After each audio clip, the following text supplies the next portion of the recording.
Welcome to Pink Digital News. If you are new to the channel, please click the like button and subscribe and share the video. It's now time for Crypto Shorts, brought to you by Pink Digital. New cryptocurrency oversight legislation arrives as industry shakes. A bipartisan group of senators on Wednesday proposed a bill to regulate cryptocurrencies, the latest attempt by Congress to formulate ideas on how to oversee a multi-billion-dollar industry that has been racked by collapsing prices and lenders halting operations. The regulations offered by Senate Agriculture Committee Chair Debbie Stabenow and top Republican member John Boozman would authorize the Commodities Futures Trading Commission, CFTC, to be the default regulator for cryptocurrencies. That would be in contrast with bills proposed by other members of Congress and consumer advocates who have suggested giving the authority to the Securities and Exchange Commission, SEC. The bill by Stabenow, a Democrat from Michigan, and Boozman of Arkansas would require all cryptocurrency platforms, including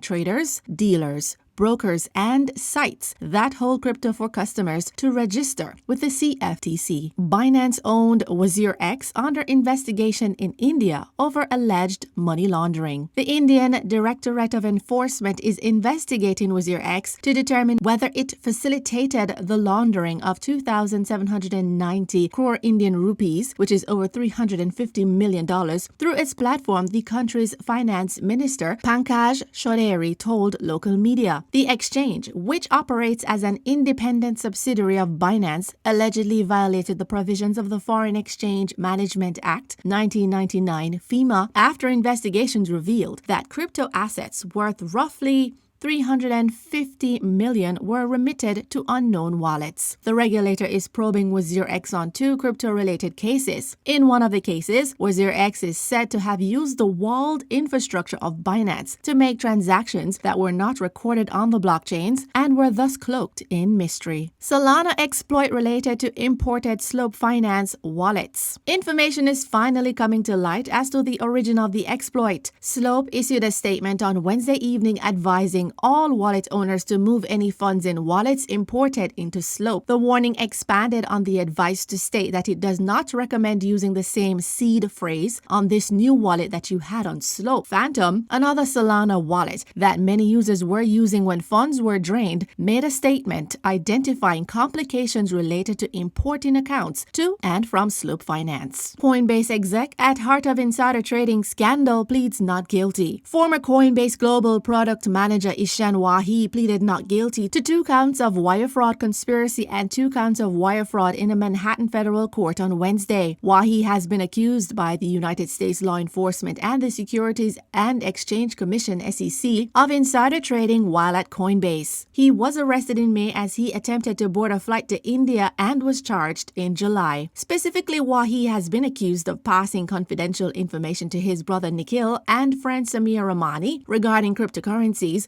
Coinbase intended to list for trading. This allegedly allowed them to make a profit of at least $1.5 million between June 2021 and April 2022 by acquiring and trading the assets in advance of their Coinbase listings. It was possibly the first insider trading case involving cryptocurrency. Nikhil Wahi has also been arrested, but Ramani remained at large as of late July. The SEC is pursuing a parallel civil case against Ishan Wahi based on its determination that 9 of the 25 cryptocurrencies Wahi and his accomplice traded in were securities. The SEC's move proved to be controversial as it led to questions about the status of exchanges, funds, and investors who hold the assets. Binance joins Argentina's crypto prepaid cards boom. Global cryptocurrency exchange Binance launched a crypto prepaid card in Argentina in partnership with MasterCard, the company announced Thursday. The product is in a beta phase and will be widely available in the coming weeks, said Binance. The company headed up by CEO Changpeng Zhao noted that all exchange customers in Argentina with a valid ID will be allowed access. Card users will be able to make purchases and pay bills globally with cryptocurrencies at physical and online merchants accepting MasterCard. Crypto will be converted to fiat in real time at point of purchase. Customers can also earn up to 8% in crypto cash back. Argentina Argentina is the first Latin American country to debut a Binance crypto card. The company rolled out a similar offering in the European Economic Area in August 2020. Local exchanges Lemon Cash, Buenbit, and Bello have introduced similar offerings in the recent months. Portuguese banks shut accounts of crypto exchanges. Banks in Portugal are closing the accounts of crypto exchanges in what seems to be a U-turn in the country's pro-crypto policies, Bloomberg News reported on August 3. One of the biggest exchanges in the country, Crypto Loja, saw its accounts with two banks, Banco Santander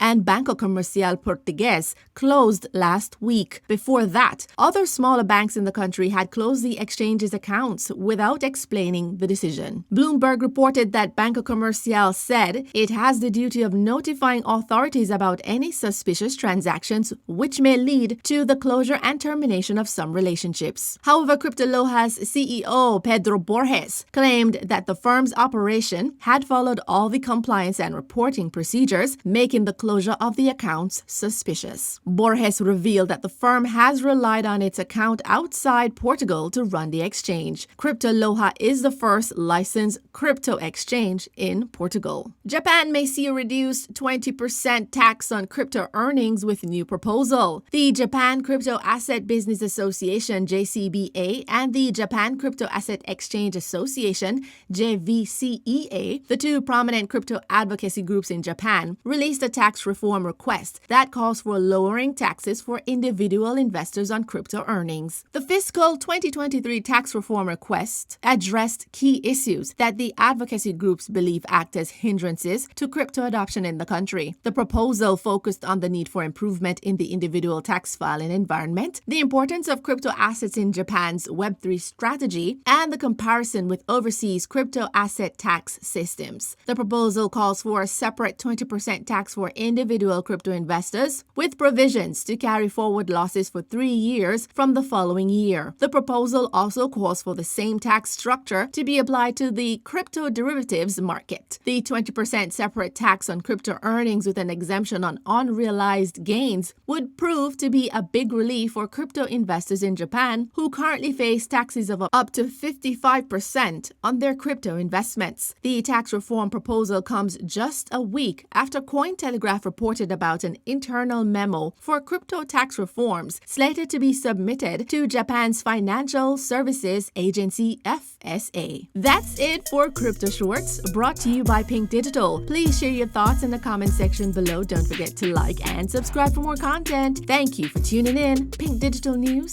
signing out.